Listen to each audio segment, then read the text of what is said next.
when we look at when the first square, that first 90 degrees, when they came apart and they were halfway between the new moon or the conjunction phase and the opposition, this was in the early 1970s, okay? 1972 to 1974, roughly speaking. And so this was a time, like I said before, of an opportunity to kind of weed things out that aren't working, to make adjustments, because whatever grew out of what we planted way back in World War One, which was over 50 years ago at that point, that comes into frame here, and it's time to work with it. It's time to adjust it. And for anyone living in the early 1970s, not myself, I was born in the late 70s, but people living in the early 1970s, if you remember what went on then, not only was there a major recession, but there was an oil embargo. There was a lot of movement toward alternative energies, but that never really kind of went anywhere. There was um, and with the Federal Reserve, they started to print a lot more money at that point. It was one of those things, a reaction to the recession was to print more money, basically. And so this was how we dealt with this first warning, in other words, the warning of here are the things that aren't working with what was planted back during the early 1900s, around 1914 to 1918. What are we going to do about it? Okay, and then that period went away, and so then it just kind of gets buried. Um, and then the next time period, the next important time period, which is that opposition phase, the reaping what you sow. That time period is from January 2009 through November 2010. So here we are in January 2010, pretty much a little bit more than halfway through this reaping what we sow. And in almost all my research and experience with the reaping phase, that opposition phase, almost always the biggest parts of the realizations happen toward the end of those periods, with a lot of rumblings and things going on during the period. So 2009 certainly has been the finances of the U.S. have certainly been a big deal, and people are offering suggestions that are different. Like Ron Paul, for example. Here's a Republican out of Texas that has he's really anti-Federal Reserve, and I personally agree with him. I personally agree that this is something we need to get out of. Okay, it's not a good spending practice to make money out of nothing, etc. Um, so but people like him are coming out with these ideas, and whether or not things get implemented, that's another story. We have Obama now that's looking at freezing or regulating corporations and banks to a certain extent, and whether or not that's a good idea, we just don't know. We know that there's tension related to the U.S. finances right now, big time. We understand there's a deep transformation going on. Deep changes need to happen, and we're kind of going in different directions here. How it's going to come out, we don't really know. But personally, I think that by the end of the summer 2010, and we'll talk about other things going on, but in terms of U.S. finances, I mean, I have to think that we're looking at possibly a pretty big dip in the stock market. People think the housing market's coming back, jobs are coming back. Probably not. Probably not for a while, especially 2010 does not suggest that this is what's going to happen. It suggests that a lot of the results of making money out of nothing, this debt-based economy, are going to start showing why they don't work. In addition to that, the oil-based economy, and especially foreign oil, is going to also reveal itself. I think gas prices are going to break records this summer. I'm thinking at least $5 a gallon.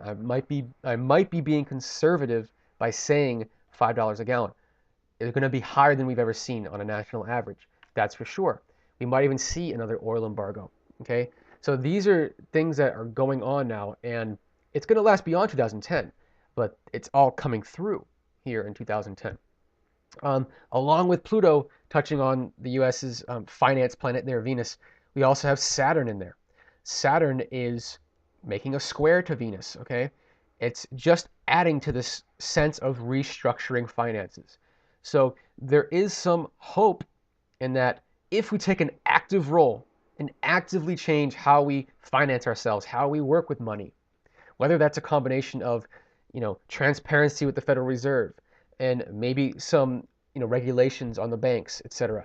Some combination of those things could possibly help us, you know, alleviate some of what we're going to reap as, from what we sowed way back when. Okay.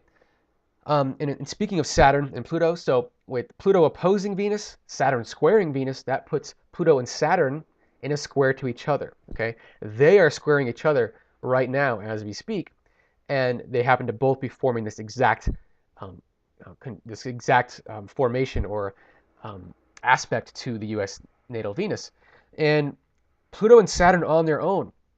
If we just look at the cycles of them on their own, and we go back to when the last time Pluto and Saturn were together, when was the last time Pluto and Saturn were in this conjunction with each other?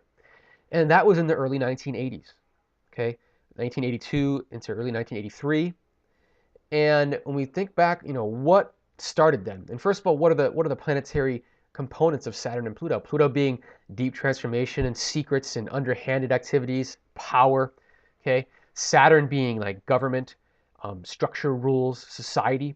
So when you mix those together in some kind of form, you get this sense of powerful government or secret societies, or these are the kinds of interpretations you can get with those two energetic configurations. So when they formed the conjunction, there was a birth or a seeding of a new way of life with regards to those energies, the Saturn Pluto energies.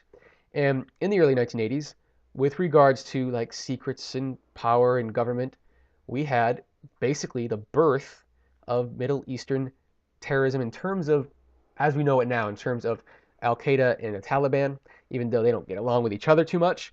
Back in the early 1980s, this is when the U.S. was actually feeding Afghanistan with weaponry and for the most part, helping to fund and train these terrorists because we thought they were going to help us with getting the Soviet Union out of Afghanistan. So we thought, well, we'll keep them on our side, etc. That's the planning phase. Okay, we planted seeds. Then when they came to a square with each other, that happened in the early 1990s, 1993, 1994. Okay, this was right around that time when there was that World Trade Center bombing in New York. Not the planes in New York in 2001, but the World Trade Center bombing in the garage in 1993, in I think February or March of 1993. And that was a wake-up call, is what it was, really. It was, whoa, there are these terrorists out there. Okay, we have to watch out for them. And we don't think of connecting the dots and saying, oh, wait a minute, maybe we created this. Okay, but when we look back at what birthed that opportunity, we have to, there's some blame that has to go on the U.S. ourselves to say, maybe we shouldn't have been funding these radical groups that could easily turn on us, which is what happened. In the Clinton administration at that time, obviously, Democratic president, you're not going to have a whole lot of interest in, there's more about foreign diplomacy than there is about dealing with terrorism, etc. So probably not as much was done that could have been done, okay, in that time frame. And then when it came to the time for the opposition, when Saturn and Pluto opposed each other, that was the culmination, okay? That occurred from late 2001 through 2002. And we all know what happened in late 2001 through 2002. That was 9/11. That was also the Patriot Act. So again, this power and government and all these things that are forming together. So this was the results finally of what we initiated back in the early 1980s, and it came back to bite us. We didn't do enough to, when we got the warning signs in the early 90s, we didn't do enough to adjust for it.